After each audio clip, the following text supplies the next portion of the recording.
بالله من الشيطان الرجيم.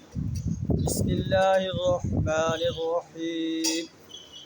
ولا تقتلوا النفس التي حرم الله إلا بالحق ومن قتل مظلوما فقد جعلنا لوليه سلطانا فلا يسرف في القتل إنه كان منصورا. ولا تقربوا مال اليتيم إلا بالتي هي أحسن حتى يبلغ أشده وأوفوا بالعهد إن العهد كان مسؤولا.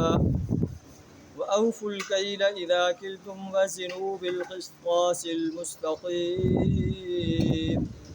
ذلك خير وأحسن تأويلا.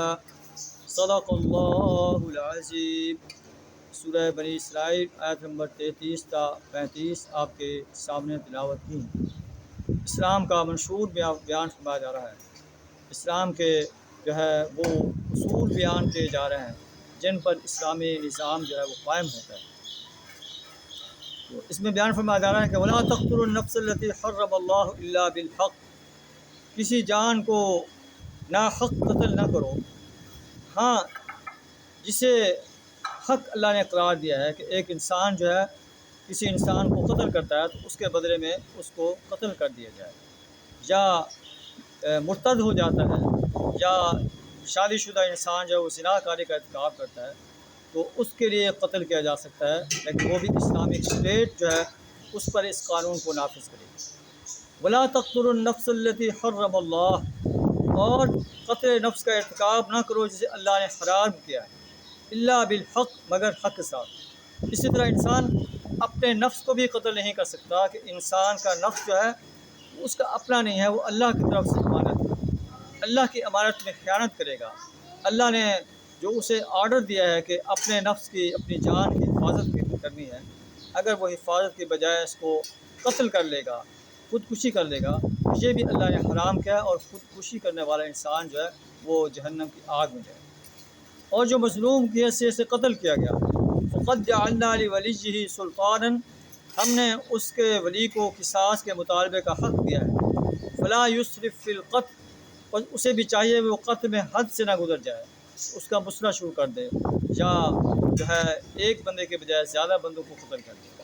انہ کان منصورا، اس کی مدد کی جائے. حکومت جو ہے، اسٹیٹ جو ہے، اس کے جو ہے جو قریبی عزیز قتل ہوا ہے اس کی معاونت کرے گی، اور جو ہے مدعی وہی اس کا ولی بنے گا. گورنمنٹ جو ہے اس کی ولی نہیں بنے گی. وہ چاہے تو معاف کر دے، چاہے تو اس کا قتل کا بدلہ لے، چاہے تو اس سے دیت لے لے. ولا تقربوا مال الیتیم الا بالتی ہی احسن، یتیم کے مال کے قریب نہ جاؤ، ہاں مگر احسن انداز سے، اتنا لے سکتے ہو کہ جتنا جو ہے تم اس کو خرچ کر رہے ہو. حتی یبلغ اشدہ، یہاں تک کہ وہ اپنی جوانی کو پہنچے. وأوفوا بالعہد، اپنے عہد کو پورا کرو، چاہے تم نے اللہ سے کیا ہے، انسانوں سے کیا ہے، کسی اسٹیٹ سے کیا ہے، کسی قوم سے کیا ہے، اپنے عہد کو پورا کرو. ان العہد کان مسئولا، عہد کے بارے میں سوال کیا جائے گا قیامت کے روز. اللہ انسان کو کھڑا کر کے پوچھے گا کہ تم نے جو میرے ساتھ عہد کیا تھا، فلاں انسان کے ساتھ عہد کیا تھا، فلاں قوم کے ساتھ عہد کیا تھا، قوم نے جو قوم کے ساتھ کیا تھا، اسٹیٹ نے جو اسٹیٹ کے ساتھ کیا تھا، اس عہد کو تم نے کس حد تک پورا کیا. وأوفوا الكيل إذا كلتم وزنوا بالقسطاس المستقيم، اور ناپ کو پورا دو جب تم کسی کو ناپ کر کوئی چیز دو. وزنوا بالقسطاس المستقيم، جب تول کر دو تو وہ بھی پورا پورا تول کر دو. ذلك خير وأحسن تأويلا، یہ بہتر ہے اور انجام کے لحاظ سے بھی بہت اچھا ہے. حضرت شعیب علیہ السلام کی قوم جو ہے ناپ اور ناپ تول کی کمی کے گناہ میں مبتلا تھی. اللہ نے جو ہے انہیں اس کی پاداش میں اور اللہ کی بندگی سے انحراف کی پاداش میں ایک بہت بڑے دھماکے کے ساتھ تباہ کر کے رکھ دیا. ولا تقف ما لیس لک بہ علم، کسی ایسی چیز کے پیچھے نہ لگو جس کا تمہیں علم نہیں. ان السمع والبصر والفؤاد کل اولئک کان عنہ مسئولا، بے شک آنکھ جو ہے کان، آنکھ اور دل سب کی بات پوچھ ہونی ہے کہ ایسے سنی سنائی باتوں پر یقین کر لیا، آنکھوں سے دیکھا نہیں تھا، اور یہ شہادت دے تھی کہ میں نے آنکھوں سے سب کچھ دیکھا ہے. اور دل کے بارے میں بھی بات پوچھ سکی کہ دل جو ہے وہ کس حال میں رہا۔ تو انسان کو چاہیے کہ جو ہے کسی بات کو گمان کی بنیاد پر نہ کہے۔ جو ہے اللہ کا قرآن بھی کہتا ہے کہ ان الظن لا یغنی من الحق شیئا، ظن جو ہے یہ حق کے وہ جو ہے کوئی فائدہ نہیں دیتا۔ تو اسی طرح سنی سنی باتوں پر یقین کرنا اور ان کی تحقیق نہ کرنا، کسی کے بارے میں غلط گمان کر لینا، اللہ بات ہے کہ ان سب چیزوں سے اجتناب کرو، ان چیزوں کو کے پیچھے نہ پڑو جن کا تمہیں علم نہیں۔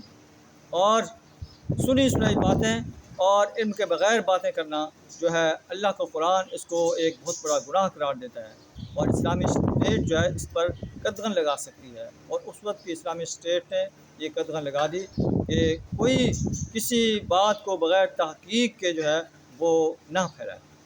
ولا تمشی فی الارض مرحا، زمین میں اکڑ کر نہ چلو۔